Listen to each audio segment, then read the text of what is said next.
Welcome back. It's now 6:43. The number of homeless students in Shelby County Schools on the surface looks like it's going down, but it's not an entirely accurate number. I had a chance to talk to a mother experiencing sudden homelessness and found out what resources are available for her and families like hers. It's just a lot. Right now, life can be a bit overwhelming for Eleanora Page. I have 6 kids, ranging from ages 2 to 14. As a single mother, that's a hard enough job.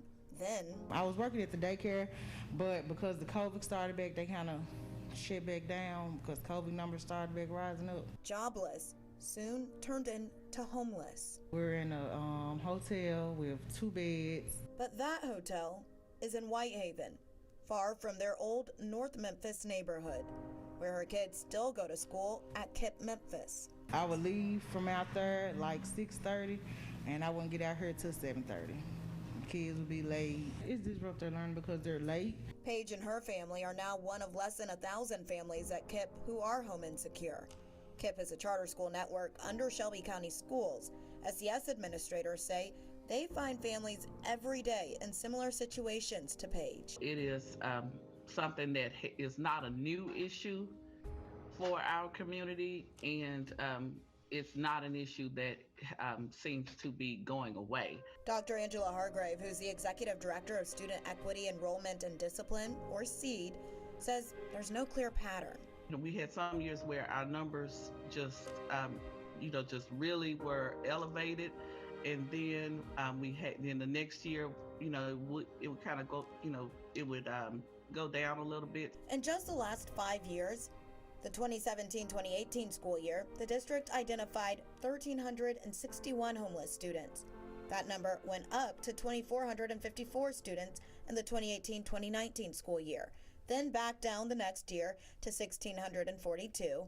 Last school year, the number was only 648. And so far this school year, the district knows of just over 550 students. Of course, those numbers are most likely lower than the true number of students living in unstable housing. Sometimes the parents don't disclose that information, maybe because they are not aware that the law protects them. That law is called McKinney-Vento. It's federal money given to schools to help homeless students. And each school in the district has a trained staff member dedicated to that work. We definitely would try to help to make those connections, as well as ensure that the students are enrolled in school and that they have their uniform, clothing, school supplies, and transportation, or all of those things that may be a barrier to them because of their living situation. Hargrave also says it's a district-wide problem. There's not one particular area of the district where I can say there's, this is the concentration. Looking at just this school year, you can see the top 5 schools with the highest number of homeless students.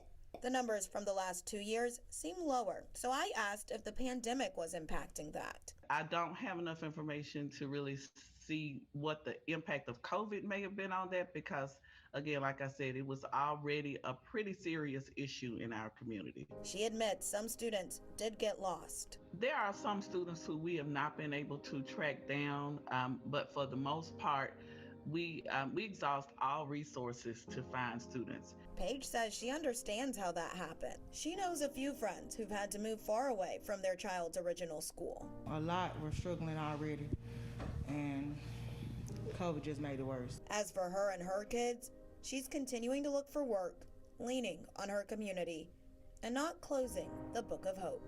It's going to get better. And it is getting better. We do have some good news to report this morning. Once KIPP became aware of Miss Page's situation, they were able to connect her with resources to help. I also spoke to an activist in North Memphis about the work he's doing through his organization, Building Better Lives, on improving financial literacy in his community. To hear that interview, look for this story on abc24.com a little later on today. We'll be right back after the break.